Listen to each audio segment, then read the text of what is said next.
let's go ចាំលោទាំងអស់គ្នាសុំភ្លេងលើមក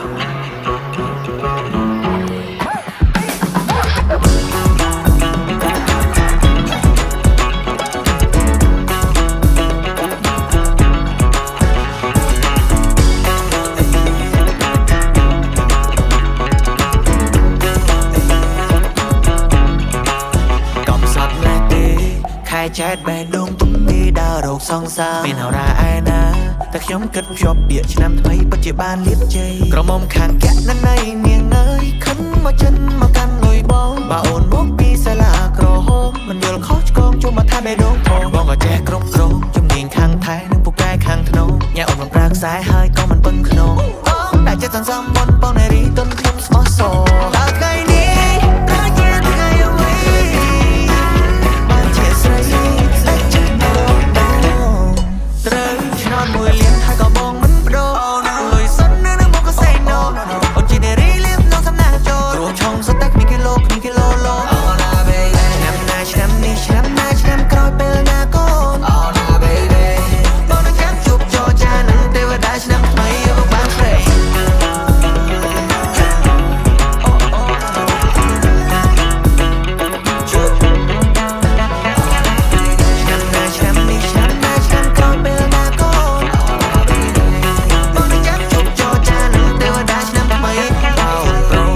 ជាមិនได้កូនបងជីវិតយើងអូនជានាយុធំមកនាយុរង